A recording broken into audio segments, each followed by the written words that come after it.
Egypt کوئی عام علاقہ نہیں تھا۔ ہزاروں سالوں سے ایجپٹ دنیا کے سب سے امیر اور طاقتور علاقوں میں شمار ہوتا رہا۔ قرآن بھی بار بار اس کی طاقت کا ذکر کرتا ہے۔ آج سے تقریباً 5000 سال پہلے دنیا کے حالات بہت سمپل تھے۔ اس وقت دنیا کی سب سے قیمتی چیز صرف پانی تھی۔ جس کے پاس زیادہ پانی ہوتا، حکمرانی بھی اسی کی ہوتی۔ اور اس دور سے لے کر آج تک دنیا کی سب سے بڑی اور زندہ رہنے والی ریور دریائے نیل صرف ایجپٹ میں ہے۔ اسی پانی کی وجہ سے پوری دنیا سے لوگ ایجپٹ آ کر آباد ہونے لگے۔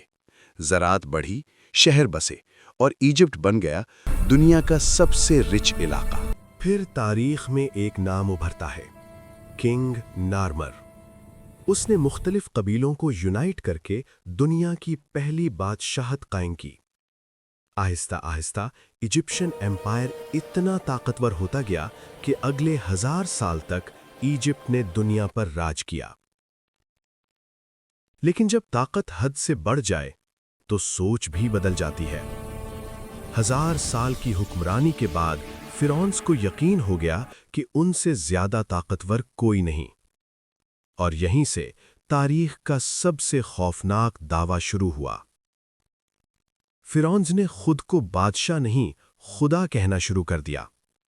انہوں نے ایک ایسا ریلیجن بنایا جس میں کہا گیا، فرعونز دنیا کے خدا ہیں اور تم عوام صرف ہماری غلامی کر کے ہی جنت جا سکتے ہو۔ اس سوچ کا ایک ہی مقصد تھا کہ ایجپٹ میں کبھی بغاوت نہ ہو۔ پورا ایجپٹ فرعونز کی عبادت کرنے لگا۔ لیکن وقت کے ساتھ اس جھوٹے ریلیجن میں بھی چینجز آئے۔ آخر ایک نیا کانسیپٹ پیدا ہوا، ہر فرعون خدا نہیں ہوتا، صرف وہی خدا ہے جس کا جسم مرنے کے بعد بھی خراب نہ ہو۔ یہیں سے شروع ہوئی فرعونز کے درمیان ایک عجیب ریس، کون اپنے جسم کو ہمیشہ کے لیے محفوظ رکھ سکتا ہے۔ فرعونز نے اپنے جسموں پر ایکسپیریمنٹ شروع کر دیے اور دنیا میں پہلی بار ممی بنانے کا کانسیپٹ پیدا ہوا۔ جب کوئی فرعون مرتا تو اس وقت کے سرجن سب سے پہلے اس کا سارا خون نکال دیتے، پھر ناک کے ذریعے ایک کنڈا ڈال کر دماغ نکالا جاتا۔ جسم کے تمام آرگنز نکال کر الگ الگ جارز میں محفوظ کیے جاتے اور دل کو خاص اہمیت دی جاتی۔ اس کے بعد جسم کو 40 دن تک اسپیشل نمک والے پانی میں رکھا جاتا تاکہ وہ سڑ نہ جائے۔ 40 دن بعد جسم کو ریت سے بھرا جاتا تاکہ شیپ برقرار رہے، پھر آئل اور ہنی لگائی جاتی اور پوری باڈی کو سفید پٹیوں میں لپیٹ دیا جاتا۔ آخر میں اسے مہنگے تابوت میں بند کر کے ساتھ سونا، کھانا اور اس کا دل رکھ کر دفنا دیا جاتا۔ آہستہ آہستہ مرنے کے بعد ممی بنانا عام بات ہو گئی، پھر ریس اور آگے بڑھ گئی۔ اب فرعون صرف ممی ہی نہیں، ان پر بڑی بڑی بلڈنگز بنانے لگے۔ پہلے چھوٹی قبریں، پھر اور بڑی، اور پھر عظیم پیرامڈز کا دور شروع ہو گیا۔ یہ صرف عمارتیں نہیں تھیں، یہ فرعونز کے خدا ہونے کا گھمنڈی دعویٰ تھا۔ جو بھی فرعون مرتا تھا اسے عام قبروں میں دفن نہیں کیا جاتا، اس کی ممی پر بڑے بڑے پیرامڈز بنائے جاتے، اور اس طرح ہر نیا فرعون یہ چاہتا کہ اس کا پیرامڈ پچھلے فرعون سے بھی زیادہ بڑا ہو۔ آہستہ آہستہ یہ پیرامڈز اتنے عظیم ہوتے گئے کہ پوری دنیا حیران رہ گئی۔ آخرکار ایک فرعون اٹھا، خوفو۔ آج سے تقریباً 4000 سال پہلے خوفو نے دنیا کا سب سے بڑا پیرامڈ بنوایا، the great pyramid of Egypt. جب یہ پیرامڈ بنا تو اس وقت یہ دنیا کی سب سے بڑی بلڈنگ تھی، اور حیرت کی بات یہ ہے کہ اگلے 3500 سال تک اس سے بڑی کوئی عمارت نہیں بنی۔ ایک دفعہ ایک چرچ بنا، لیکن وہ بھی گر گیا۔ آج برج خلیفہ سب سے بڑی عمارت ہے، لیکن اپنے دور میں گریٹ پیرامڈ کا کوئی مقابلہ نہیں تھا۔ لیکن پیرامڈز بنانے کی اس ریس میں فیروز اتنے مشغول ہو گئے کہ انہیں احساس ہی نہیں ہوا کہ اس میں بے پناہ پیسہ خرچ ہو رہا ہے۔ اسی وجہ سے جیسے جیسے وقت گزرتا گیا، پیرامڈز کا سائز چھوٹا ہوتا چلا گیا۔ صرف پیرامڈز ہی نہیں، ایجپٹ کی اکانومی بھی کمزور ہونے لگی۔ ہزاروں سال بعد ایسا لگنے لگا کہ شاید ایجپٹ اپنا سپر پاور ہونے کا ٹائٹل کھو دے گا۔ اور بالکل اسی وقت جب ایجپٹ کمزور ہو رہا تھا، مصر کے بازار میں ایک غلام بچہ بیچا جا رہا تھا۔ یہ بچہ باقی بچوں سے مختلف تھا، اتنا خوبصورت کہ اس جیسا کوئی اور نہیں تھا۔ اسی وجہ سے مصر کے سب سے پاورفل منسٹر نے اسے خرید کر اڈاپٹ کر لیا۔ آگے چل کر یہی بچہ بنا حضرت یوسف علیہ السلام۔ حضرت یوسف علیہ السلام مصر کے پرائم منسٹر بنے اور بادشاہ کے ساتھ مل کر پورے ایجپٹ کو کنٹرول کیا۔ وہ ایجپٹ جو ٹوٹنے والا تھا اسے دوبارہ سپر پاور بنا دیا۔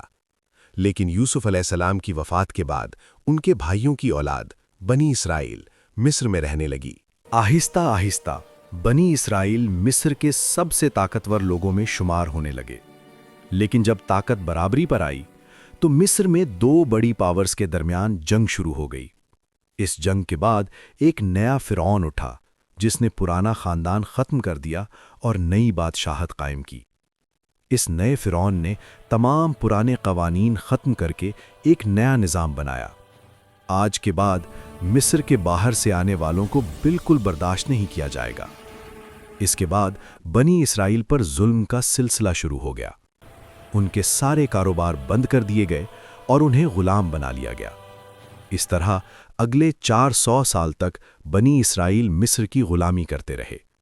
ان 400 سالوں میں ان کے دلوں میں ایک ہی امید زندہ رہی، ایک دن اللہ ہمارے لیے کوئی پیغمبر ضرور بھیجے گا جو ہمیں آزادی دلائے گا۔ اور پھر وہ دن آ گیا۔ ایک دن فرعون کے دربار میں ایک نجومی آیا اور اس نے کہا، مصر میں بنی اسرائیل کے خاندان سے ایک لڑکا پیدا ہوگا جو تمہاری 3000 سال پرانی سلطنت ختم کر دے گا۔ یہ سن کر فرعون کا چہرہ زرد ہو گیا۔ اس نے حکم دیا، آج کے بعد بنی اسرائیل میں جو بھی لڑکا پیدا ہو اسے پیدا ہوتے ہی قتل کر دیا جائے۔ سولجرز گھر گھر جا کر بچے چھین کر مارنے لگے، لیکن جس بچے کو وہ ڈھونڈ رہے تھے وہ ان کے ہاتھ نہ آ سکا۔ وہ بچہ تھا حضرت موسیٰ علیہ السلام۔ نہ صرف وہ بچہ زندہ رہا بلکہ فرعون کے اپنے گھر میں پلا بڑھا۔ جب موسیٰ علیہ السلام پیغمبر بنے تو وہ فرعون کے سامنے آئے اور صرف ایک ڈیمانڈ رکھی، میرے خاندان بنی اسرائیل کو غلامی سے آزاد کر دیا جائے۔ بہت سے معجزوں کے بعد آخرکار فرعون نے بات مان لی اور بنی اسرائیل کو مصر چھوڑ کر جانے کی اجازت دے دی۔ اس رات تقریباً 6 لاکھ لوگ مصر سے فلسطین کی طرف روانہ ہو گئے۔ لیکن اچانک فرعون رامسیس نے اپنا وعدہ توڑ دیا۔ اس نے اپنی پوری فوج کو جنگ کے لیے تیار ہونے کا حکم دیا اور موسیٰ علیہ السلام کا پیچھا کیا۔ جب وہ بنی اسرائیل کو ختم کرنے کے لیے بالکل قریب پہنچ گیا، اسی لمحے اللہ کا فیصلہ آ گیا۔ اللہ نے موسیٰ علیہ السلام اور بنی اسرائیل کو بچا لیا اور فرعون رامسیس اپنی پوری فوج کے ساتھ دریائے نیل میں غرق ہو گیا۔ اس کے بعد ایجپٹ کبھی دوبارہ اپنے پاؤں پر کھڑا نہ ہو سکا۔ حقیقت یہ ہے کہ موسیٰ علیہ السلام نے صرف ایک فرعون کو نہیں بلکہ 3000 سال پرانی فرعونی سلطنت کو ہمیشہ کے لیے ختم کر دیا۔ رامسیس ایجپٹ کا آخری بڑا فرعون تھا جس نے اپنے غرور کی وجہ سے خود کو اور اپنی فوج کو ہلاک کر دیا۔ اس کے بعد دنیا سمجھ گئی کہ فرعون کوئی خدا نہیں، صرف ایک عام انسان تھا، اور یہیں سے ایجپٹ نے اپنا سپر پاور ہونے کا ٹائٹل کھو دیا۔ اس دور کو آج تک ڈارک ایجز آف ایجپٹ کے نام سے یاد کیا جاتا ہے۔